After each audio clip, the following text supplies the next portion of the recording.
But moving on to the next game which is RCB versus Delhi Capitals. ये भी एक बहुत ज़्यादा इंटरेस्टिंग गेम था. इनफैक्ट अब जो आने वाला हफ्ता जो ये शुरू हुआ है, लास्ट हफ्ता है लीग मैचेस का, हर मैच ही इंटरेस्टिंग होगा बिकॉज हर मैच के बहुत बड़े कॉन्सिक्वेंसेज हैं. ये मैच डायरेक्टली बहुत इंपॉर्टेंट इसलिए था बिकॉज दोनों ही टीम सेम स्पॉट के लिए लड़ रही थी, which is to come at the top of the middle tier of the table. Middle tier मतलब 5th, 6th, 7th. इसमें अगर आप टॉप पे आओगे, 5th पोजीशन तक पहुंचोगे, तो फिर आपको एक डायरेक्ट ओपनिंग का चांस मिल सकता है इनटू द टॉप 4. उसमें ब्रेकआउट करने का चांस मिल सकता है. And by this time Delhi were at a better position than RCB. But RCB ने जो करके दिखाया है आज, वंस अगेन आई वुड से, मैंने लास्ट मैच में भी कहा था जब मैंने RCB को एनालाइज करा था कि यार देखो क्रिटिसिज्म तो चलता रहता है, ट्रोलिंग करनी है जो करो, मैं भी बहुत ट्रोलिंग करता हूँ, बट जहाँ क्रेडिट देना चाहिए ना वहाँ पे वो डिजर्व करते हैं यार. चाहे वो लास्ट वाला मैच ले लो पंजाब का, चाहे ये वाला ले लो. It is not a joke कि आप 5 मैचेस लगातार जीत रहे हो.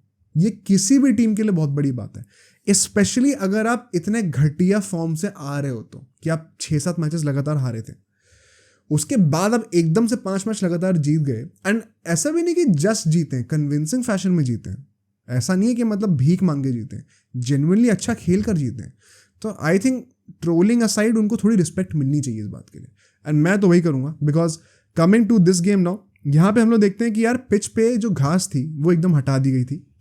एंड कमेंटेटर्स भी मजाक उड़ा रहे थे कि, मजाक क्या था, ऐसे जोकिंगली कह रहे थे कि चिन्नास्वामी में 2 मैचेस लगातार हों जहाँ पे पिच पे घास हो, ऐसा हो ही नहीं सकता भाई. मतलब एक पिच तो कम से कम बैटिंग फ्रेंडली होनी चाहिए. एंड क्या वो बैटिंग फ्रेंडली एग्जैक्टली थी उसको भी डिस्कस करेंगे आगे. बट टॉस जीत के तो चेस करना ही चाहिए था. एंड अक्षर पटेल ने एग्जैक्टली वही करा. जिनको नहीं पता, ऋषभ पंत ये मैच नहीं खेल रहे थे बिकॉज उनको स्लो ओवर रेट के चलते हुए एक फाइन लगा था अपनी फीस में से, एंड एक मैच का बैन भी लगा था. And I think that costed them dearly. मुझे लगता है इस मैच में फ़र्क पड़ा उस चीज़ का, स्पेशली बिकॉज चेस कर रहे थे. एंड जिस तरीके से हारे दिखाई सबको. RCB की टीम सेम थी. Once again a good news, जब एक टीम जीत रही है, डोंट ट्राई टू ब्रेक और fix what is not broken. And I think वहाँ पे मैं क्रेडिट दूंगा RCB के मैनेजमेंट को कि इतनी बुद्धि तो है चलो कम से कम. As far as Delhi is concerned, वहाँ पे कुमार और शागरे आ गए थे अपने ऋषभ पंत की जगह. That was one major change. Rasikh Dar भी जो है स्टार्टिंग लाइन में आ गए थे. But coming to the first power play now, यहाँ पे हम लोग देखते हैं 61 रन्स बनते हैं और 2 विकेट्स का लॉस होता है. दोनों ओपनर्स चले जाते हैं हमारे. फैफ डु प्लेसी तो जल्दी आउट हो जाते हैं मुकेश पे. बड़ी अच्छी बॉल ने थोड़ा सा शेप दिया था आउट स्विंग का. एंड फैफ डु प्लेसी जो कि कवर्स के ऊपर से छक्का मारने जा रहे थे, because of that swing he could not cover it, and वो उनके outside half of the bat पे लगती है. थर्ड मैन पे कैच हो जाता है. A well crafted wicket by Mukesh. But Virat Kohli once again जिस तरीके से बैटिंग कर रहा था स्टार्टिंग में, I know got out early, but I think we can all agree कि वो इंटेंट बड़ा अच्छा लग रहा था देखने में यार. एंड जितने भी लोग क्रिटिसिजम्स दिए इंक्लूडिंग मी, बस यही चाहिए हमें. देखो रन तो डेफिनेटली हर मैच में नहीं आएंगे अगर आप इतने रिस्क के साथ खेलोगे. अगर आप इतना हाई रिस्क हाई रिटर्न वाले गेम प्लान के साथ जाओगे कि आप हर दूसरी बॉल को एक्सप्लॉइट करना चाह रहे हो for a boundary, there are chances that you will end up giving away your wicket. But that should not stop you और scare you from trying those risky shots. Virat Kohli ने खुद ये चीज़ एक एक्नॉलेज करी है अपने लास्ट मैच में अगेंस्ट पंजाब कि he thought that he should take more risks to make sure कि उसकी स्ट्राइक रेट अच्छी रहे. And that has been paying off well. देखो इस बार आउट हो जाता है ईशांत शर्मा पे, but for the time that he batted and the start he gave, क्या छक्के मारे उसने यार. खड़े खड़े पेसर को बैक ऑफ लेंथ पे फ्रंट फुट पे सर नीचे करके मिड विकेट के ऊपर से छक्का मार रहा है. It's not a joke. Ishant Sharma जैसा जो लंबा बॉलर है, बैक ऑफ लेंथ से बड़ा अच्छा बाउंस मिलता है, अच्छा कैरी मिलता है उसको खड़े खड़े फ्रंट फुट पे अगर आप छक्का मार रहे हो ऐसे, तो बहुत बड़ी बात है यार. एंड वो बैंटर चल रहा था उन दोनों के बीच में, बड़ा मजा आया. मुझे लगता है वो हाईलाइट ऑफ द डे मेरे लिए वही था. ईशांत शर्मा विराट कोहली दोनों दिल्ली के प्लेयर्स हैं, बचपन से खेलते हुए आ रहे हैं साथ में. It was very nice to see कि विराट कोहली जब भी कोई बाउंड्री मार रहा था तो उसको टॉन्ट कर रहा था बार बार. हंसी मजाक नहीं चल रहा था, कुछ सीरियस नहीं था. And then ultimately Ishant Sharma had the last laugh. वो आउट कर देता है विराट कोहली को. जिस तरीके से आउट होता है it was also very typical of Virat Kohli. Ball way outside off stump, पैर का कोई मूवमेंट था ही नहीं, पैर एकदम खड़े खड़े क्रीज के अंदर he still on the leg stump. दूर से बैट चेस करने चला गया. बट ठीक है, I think he was crafting a shot that was trying to find the gap between third man and point perhaps. And वही रन्स को करने के इंटेंशन से जाओगे तो ऐसे उटपटांग शॉट्स कभी कभी निकल के आते हैं. उसमें आउट हो सकते हो, कोई बात नहीं, इससे डिस्करेज नहीं होना. एंड आउट होते हैं फिर ईशांत शर्मा उसको सेंड आउट देता है ऐसी कैजुअल सा हंसी मजाक में. It was a nice moment. But what was great to see or even better to see was Rajat Patidar once again coming to the party. And Rajat Patidar का अब मैं नेक्स्ट फेज की बात करता हूँ, यहाँ पे वो किस तरीके से खेल के उन्होंने दिखाया, because you know how we always say कि रजत पाटीदार चल रहा है इस साल, जब भी चला है वो he would come around the 5th और the 6th over, by the 10th over उसकी ऑलमोस्ट खुद की 50 होने वाली होती है. That's how good he is. And अगर वो टिकता है तो उसकी स्ट्राइक रेट उतनी ही अच्छी चल रही होती है. तो मैं तो जेन्युइनली इंप्रेस था उससे. Coming to the next phase, यहाँ पे हम लोग देखते हैं 4 ओवरों के अंदर 49 रन आते हैं. कितने आते हैं? हाँ, 49 रन आते हैं भाई. 49 runs in 4 overs. The total by the end of the 10th over was 110 runs. और विकेट एक भी और नहीं गिरता. एंड रजत पाटीदार 48 पे खेल रहा था by the end of the 10th over. Almost आधे रन टीम के उसने बना दिए थे. एंड सबसे बड़ी बात पता क्या है यहाँ पे? डीसी ने 4 कैचेस छोड़े हैं. एक कुलदीप यादव का ओवर था, आई थिंक 8th ओवर था, जहाँ पे दोनों बंदों का कैच छूटा है, जैक्स का भी और पाटीदार का भी. And let me put it out very early कि यार ये चारों कैचेस आसान नहीं थे, ठीक है, चारों कैचेस मुश्किल थे. बट इन सेइंग दैट आज के स्टैंडर्ड्स के हिसाब से हमने ये पकड़ते हुए देखे हैं. बस मैं इतना कहूँगा. एटलीस्ट जो 2 कैचेस अक्षर पटेल के थे वो पकड़ सकता था, वो आज के स्टैंडर्ड्स के हिसाब से शायद पकड़ सकता था. मुश्किल थे नो डाउट, बट गेटेबल थे. एंड आई थिंक कहीं ना कहीं इन हाइंडसाइट अगर आप देखो, क्योंकि फर्स्ट इनिंग्स के एंड पे तो लग रहा था कि शायद उतना फर्क पड़ा नहीं कैचेस छूटने का, बट नाउ इन हाइंडसाइट ऐसा लगता है कि काफ़ी फर्क पड़ा उन कैचेस का. बिकॉज देखो 110 रन थे आरसीबी के 10 ओवर के बाद. अब यहाँ से आप क्या एक्सपेक्ट कर रहे हो? विकेट भी सिर्फ 2 ही गिरे, कि अब आप यहाँ से कम डबल तो करोगे स्कोर अगले 10 ओवर में. यूजुअली तो क्या होता है आजकल जो फिलॉसफी है वो ये है कि आपने जो 12 ओवर में जितने रन मारे उसको अगले 8 ओवर में डबल कर दो. बट मैं कह रहा हूँ उतना एक्सट्रीम भी ना जाओ भाई. कम से कम 10 ओवर में जितना स्कोर करा उसको सेम रन रेट पे मार के डबल तो करना ही चाहिए, विच मीन्स 220 तो कम से कम होना चाहिए था. आइडियली 230 240 भी हो सकता था. Look at how DC has made a comeback in this game despite being in such a poor position, जहाँ पे अपने कैचेस भी छोड़े हुए थे. तो बड़ा आसान था मोरल डाउन करना उनका. एंड अक्षर पटेल, कुलदीप यादव ने परसिस्टेंटली बॉलिंग करी थी यहाँ पे. उन्होंने चांसेस क्रिएट करे तो कैच नहीं हुई, जब नहीं हुए तो छक्के पड़े. तो डीमोरलाइज होना बड़ा आसान होता है. बट इन लोगों ने अगले 5 ओवर में, पिछले 4 ओवर में 6 से 10 ओवर में 49 रन आए थे. अगले 5 ओवर में 10 से 15 के बीच में सिर्फ 28 रन आते हैं. That is less than 6 run an over. इतने कम रन दिए. That was the game changing phase for me for sure. ये तो हम लोग आराम से कंक्लूड कर सकते हैं. यहाँ पे 2 और विकेट गिरते हैं, पाटीदार और विल जैक्स दोनों ही आउट हो जाते हैं यहाँ पे. एंड ये दोनों ही कैचेस अब दोबारा अक्षर पटेल ही पकड़ता है कवर्स पे. And both of them were good catches. So Axar Patel ने अपने आप को रिडीम करा, दोनों का विकेट भी लेके दिखाया यहाँ पे. एंड रसिक और कुलदीप यादव दोनों को विकेट्स मिले. कुलदीप यादव को तो देखो हमें पता है कि वो अच्छी बॉलिंग करता ही है, ऑल्दो आज के मैच में थोड़ा एक्सपेंसिव था. बट रसिक दर को मैं ये जरूर कहूँगा, मैं कोई भी मेरा पॉडकास्ट देख लो पहले का, जब इन लोगों ने पहली बार खिलाया था रसिक दर को पहले 2-3 मैचेस के लिए, तो मैंने तो खुद भी पब्लिकली कहा था कि मैं इंप्रेस नहीं हूँ इतना ज़्यादा. But I am so happy that he has proven me wrong and a lot of people like me, जिनको काफ़ी वो मीडियोकर सा लग रहा था, काफ़ी ज़्यादा वर्क नहीं लग रहा था बॉलिंग के अंदर. And I have still not made up my mind weather he has a lot of quality in the ball, but at least he has a knack of picking up wickets when it truly matters and in the crunch situations. ऐसा भी नहीं है कि वो easy phase में आ रहा है, death overs में ही बॉलिंग करता है. तो आई थिंक यहाँ पे काफ़ी क्रेडिट मिलना चाहिए रसिक दर को. काफ़ी इंप्रेस करा उसने मुझे ही और बाकी कई सारे लोगों को भी, आई एम श्योर. एंड इसके चलते हुए आखिरी 5 ओवर की बात करते हैं.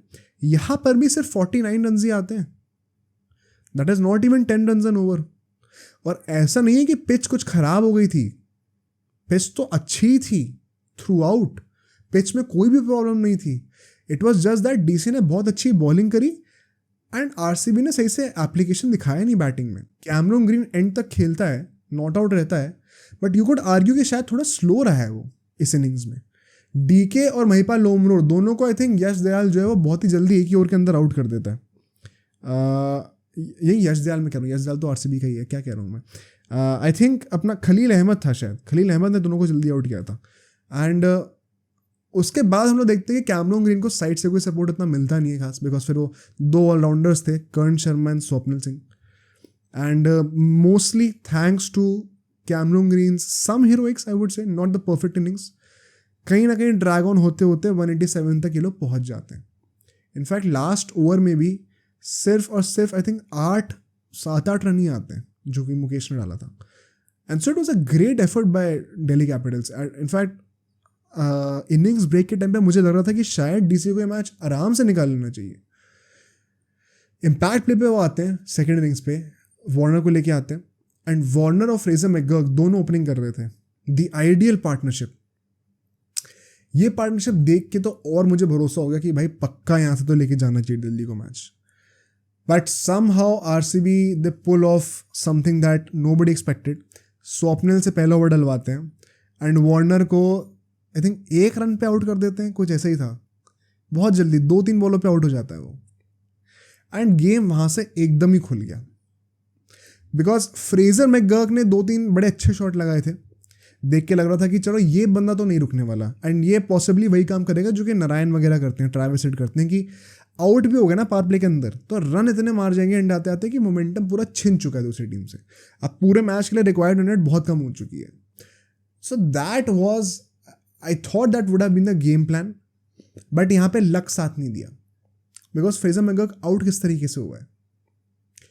यश दयाल जो है वो आई थिंक एक ही ओवर के अंदर पहले अभिषेक पोरल को आउट करते हैं एंड देन उसके बाद फ्रेजर मैकगर्क को उनकी उंगली से बॉल लगती है, बैट्समैन शॉट मारता है, फ्रेजर मैकगर्क 9 स्ट्राइकर इन पे थे, फॉलो थ्रू में उनकी उंगली से बॉल लगती है एंड पीछे विकेट पे लग जाती है एंड फ्रेजर मैकगर्क आउट हो जाते हैं. तो that was a very unfortunate wicket and that is what RCB perhaps needed at that moment to have an unassailable grab over the game. बहुत अच्छा लगा मुझे देख के कि भाई थोड़ा लक भी साथ दिया लेकिन उन्होंने पूरा उसका they made the most out of it because then we see वहाँ पे आई थिंक कुमार कुशाग्र थे, उनको भी आउट कर दिया था सिराज ने. ऑल्दो उन्होंने 3 ओवर डाले, थोड़े एक्सपेंसिव रहे and I think Siraj could have done better in this game. But 4 wicket इसके कॉन्सिक्वेंस में गिर चुके थे पावर प्ले के अंदर ही एंड 54 रन्स थे. अब 4 विकेट गिर चुके हैं, आपकी टीम में ऋषभ पंत नहीं है, तो अब आप अक्षर पटेल से एक्सपेक्ट कर रहे हो बेसिकली कि भाई वो कुछ करके दिखाएगा. अक्षर Patel, Shai Hope and Tristan Stubbs. उसके बाद तो बैटिंग वैसे भी नहीं है, फिर कुलदीप यादव वगैरह आ जाते हैं, रसिक दर आ जाते हैं. तो बैटिंग में वैसे ही बहुत डेप्थ तो थी नहीं डीसी की. 4 विकेट आपने पहले से गिरा दिए, अब टीम कहाँ तक जाएगी. एक पॉसिबल बेनिफिट ये था कि भाई चिन्नस्वामी का पिच है एंड रिक्वायर्ड रन रेट बहुत ज़्यादा थी नहीं, टारगेट इतना बड़ा नहीं था, तो शायद अगर 5-6 ओवर लगातार ये लोग खेल गए होते डट कर तो आखिरी 8-9 ओवर के लिए इतने रन बचते ही नहीं कि स्ट्रेस लेना पड़े. बट अनफॉर्चुनेटली वैसा होता नहीं है because RCB were just too good right now. वो शाई होप को भी आउट कर देते हैं, फर्गूसन आता है बॉलिंग करने के लिए क्योंकि शाई होप की strike rate I think was not up to his standards and he realise that and उससे फिर हेजिटेशन में एक रिलीज शॉट खेलते हैं एंड फर्गूसन पे आउट हो जाते हैं. एंड एज अ कॉन्सिक्वेंस यहाँ पे सिर्फ 33 रन और आते हैं. By the 10th over 87 for 5 हो चुकी थी डीसी एंड इसके बाद अब ज़्यादा स्कोप रहता नहीं है यार. मतलब 87 for 5 है, आपको ऑलमोस्ट 100-101 रन और चाहिए आखिरी 10 ओवर में, बट आपकी आधी टीम निपट चुकी है एंड वो आधी टीम जो निपटी उसमें सारे बैट्समैन हैं. अब आने वाले जो आधी टीम बची उसमें बॉलर ज़्यादा होंगे. तो ऑलरेडी आरसीबी आई थिंक 10वें ओवर तक which was half the innings already front foot पे आ चुकी थी and it was a matter of time कि अब आप कितनी जल्दी गेम को रैप अप करते हो ताकि आपकी नेट रन रेट जो है वो आपकी खुद की तो जो इंप्रूव हो रही है सो हो रही है, लेकिन डीसी की कितनी घटिया कर सकते हो आप रन रेट, वो बहुत इंपॉर्टेंट था ताकि फिर वो उनके ऊपर आ जाए टेबल पे. तो आई थिंक दोनों काम कर दिया आरसीबी ने आज लकीली बिकॉज फिर अगले 5 ओवर की बात करते हैं, 10 से 15 ओवर के बीच में फिर और 40 रन ही और आते हैं. That is 8 run an over. जब आपको रिक्वायर्ड रन रेट 10 के ऊपर की है तो 8 run an over is no good and more importantly यहाँ पे 2 विकेट और गिर जाते हैं. अक्षर पटेल जो थे, जो कि कर्ण शर्मा और विल जैक्स को, दोनों स्पिनर्स को टारगेट करते हैं, एक कैप्टन इनिंग्स खेलते हैं, खुद ही पूरा हैंडल कर रहे थे एक साइड से. ट्रिस्टन स्टब्स भाई साहब रन आउट हो जाते हैं. अब फ्रेजर मैकगर्क और Tristan Stubbs 2 most explosive batsman इस टीम के in the absence of Rishabh Pant, वो दोनों रन आउट हो जा रहे हैं. तो डीसी अब क्या ही करे फिर अब. एंड सो इसके चलते हुए there was quite literally no support left for Axar Patel in the last 5 overs. Rasikh Dar भी आउट हो जाते हैं एंड आखिरी 5 ओवर में फिर वो कुलदीप यादव एंड बचे हुए बॉलर्स थे. तो अक्षर पटेल भी कितना ही टिक जाता और कब तक रिस्क टेकिंग एबिलिटी के साथ शॉट्स मारता रहता. So as a consequence we see कि 16th ओवर आते ही वो आउट हो जाते हैं एंड फिर it was a matter of time. फिर बाकी बॉलर्स रैप अप कर देते हैं. यश दयाल विकेट ले लेता है, आई थिंक फर्गूसन ने भी विकेट लिया था फिर बाद में एंड बहुत ही कन्विंसिंगली आरसीबी जीत जाती है यार. मतलब आप चिन्नस्वामी में चेस कर रहे हो, और आपका टोटल मतलब 47 रन से हार रहे हो।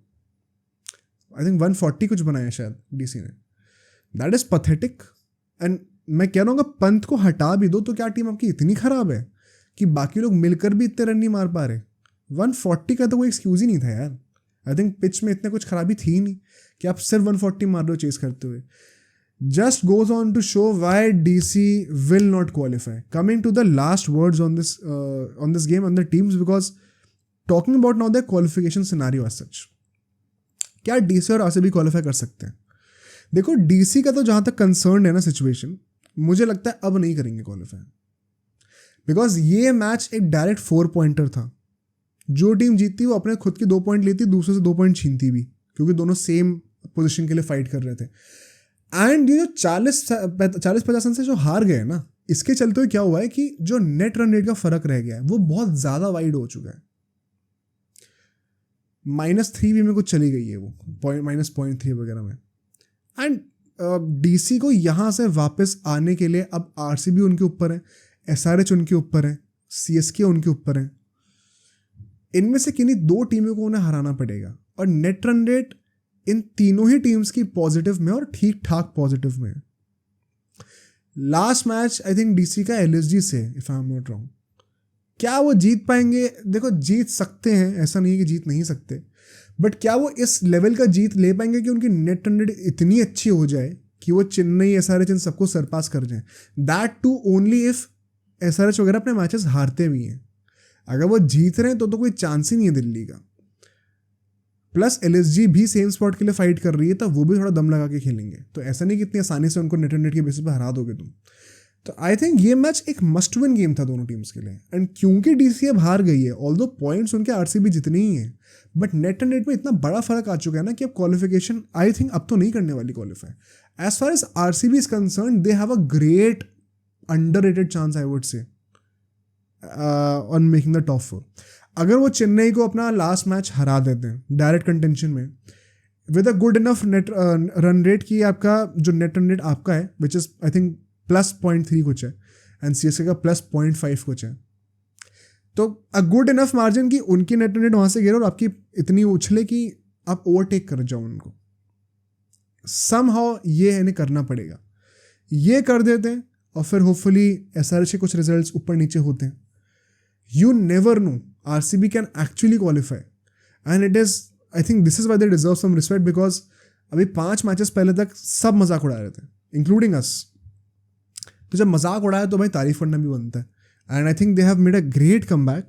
Would they qualify? I still doubt, because Chennai का हमेशा से थोड़ा सा एडवांटेज रहता है उनके अगेंस्ट, एंड चेन्नई की खुद की भी क्वालिफिकेशन लाइन पे लगी हुई है, तो मुझे लगता है कि इतनी आसानी से देंगे तो नहीं वो। They are a better team on paper, and toss से ही बहुत कुछ डिपेंड करेगा। अगर चेन्नई टॉस जीत के चेस करने पे आ जाए चेन्नई स्वामी पे, तो डेफिनेटली एडवांटेज तो रहेगी थोड़ी बहुत उनके पास। ऑल्दो RCB ने आज बहुत अच्छी तरीके से डिफेंड करके दिखाया target, but Chennai is a different breed है। मतलब चेन्नई और दिल्ली में बहुत फर्क है। सो आई वुड स्टिल से ज़्यादा होप्स हाई मत रखो अपनी, but I must say RCB के पास एक जेन्युइन अंडररेटेड चांस अभी है। And if this happens, one of the biggest stories to come out of this season for sure. अब सोचो अगर एक क्लिप इतनी बढ़िया थी तो पूरा का पूरा पॉडकास्ट कितना बढ़िया होगा। तो अगर आपको इसी क्लिप का पूरा पॉडकास्ट देखना है तो यहाँ पे क्लिक करिए, और अगर आपको ऐसे ही और क्लिप्स बिंज वॉच करनी है तो यहाँ पे क्लिक करिए।